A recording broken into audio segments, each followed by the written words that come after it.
Well, that didn't take long. The Democrats' newest it girl of income redistribution, Kamala Harris, is already taking big heat from liberal bigwigs. We'll play it for you in a moment.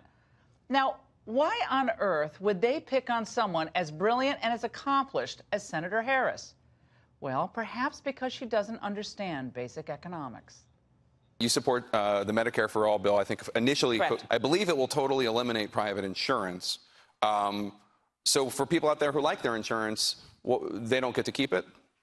Well, listen, the idea is that everyone gets access to medical care.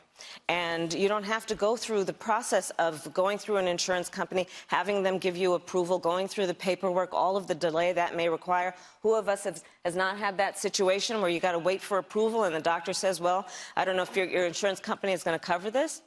Let's eliminate all of that. Let's move on. It sounds so simple. Let's move on. Wasn't that Michelle Obama's? Well, anyway, the coffee guy is now saying, not so fast. That's not correct. That's not American. What's next? What industry are we going to abolish next? That alone would wipe out millions of jobs of Americans. And that is the kind of extreme policy that is not a policy that I agree with. And if you take immigration, you take health care, what we have is extremes on both sides, not representing the large majority of Americans who don't have a voice. Now, Schultz is a businessman, and he's certainly no conservative.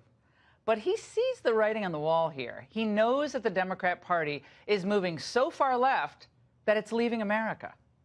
Democrat darlings like Kamala Harris are proposing disastrous socialist solutions to things like health inequality or wealth inequality. Those are the kind of concepts that were once left to late-night seminars in college. Forget the $32 trillion cost or the 500,000 insurance company jobs that would be lost in the Sanders-Harris-Warren plan of Medicare for All. The fastest way, by the way, to sink Medicare is to give it to all, not just to the elderly. It will go broke that much faster, maybe even in 5 years. So even if you tax the rich to death, you still can't pay for Medicare for All. Doctors and hospitals would face pay cuts. They're already facing them today.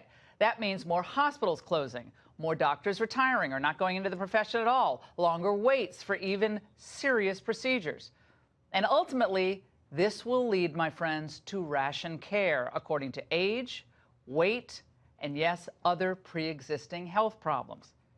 But don't worry, because when you wait in line for the procedure, at least you'll be comforted to know that the government is pursuing Kamala's green energy fantasy. I support a Green New Deal. And I will tell you why. Climate change is an existential threat to us, and we have got to deal with the reality of it. We have got to deal with the reality of the fact that there are people trying to peddle some idea that we should deny it, and they are peddling science fiction instead of what we should do, which is rely on science fact. So what does the Green New Deal mean for you and your family?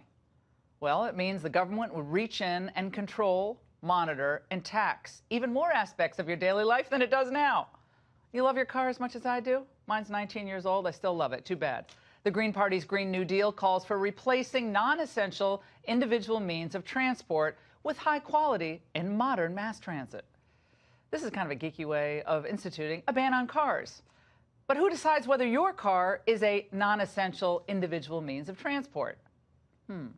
Maybe Kamala and crew will bring back Obama's green job czars. Why not? To achieve their green transport utopia, quote, it will be necessary to electrify everything else, including transport. So if you love your SUV, your sedan, heck, your hatchback, too bad. Only electric. And if you were deemed worthy of owning a car at all, well, remember, in Kamala's gas-free world, the government gas bags have all the power. And even big gulp banning, bike lane mandating, Mike Bloomberg is balking at Harris's green folly.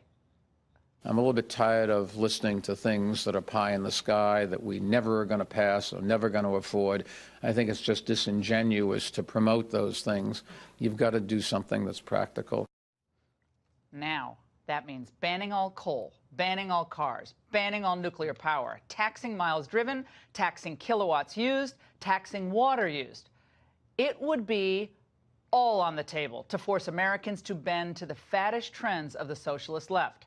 Now, more power for them, less power, freedom, and prosperity for you. always how it works in a fully centralized economy.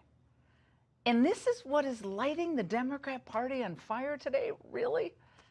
Instead of kibitzing with the NRDC, Kamala should have consulted first with, I don't know, Kermit? It's not that easy being green. Well, it's not, because as the Kaiser Family Foundation found recently, support for Medicare for all drops like a rock when you know how much it's going to cost you. Same deal with the green agenda when people find out how much it costs. Now get this, 56% of survey respondents initially said they favored Medicare for all, as the whole plan. But when they're faced with the prospects of paying higher taxes to fund the system, and by the way, the elimination of private health insurance companies, support falls to only 37%. And when told that the new plan could actually threaten the current Medicare program, only 32% remained in favor. My friends, this is why it's so critical for the Trump administration, the entire cabinet, and the Republican Party to have a full court press of facts out there to educate vulnerable voters on the green economy issues, on Medicare for all of it. History shows us that socialist ideas are always easy to sell to uninformed, indoctrinated, and sometimes desperate voters. But it's impossible to fully fund. It never works. It's a false promise of free stuff forever. But as always, you eventually run out of other people's money. Kamala Harris, I don't know, would do better pursuing maybe a career as a DJ? A song that has to be played loud because you have to hear the bass. The Sun is Shining by Bob Marley and the Wailers. Or maybe a backup singer? One nation under a groove, getting down just for the funk of it. Can I get it on the... Ah! Or, I don't know, a voiceover artist?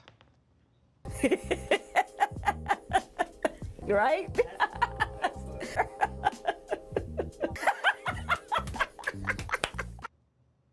If you buy what she's selling, she may have the last laugh, but you're going to be crying all the way to the government-owned bank. And that's the angle.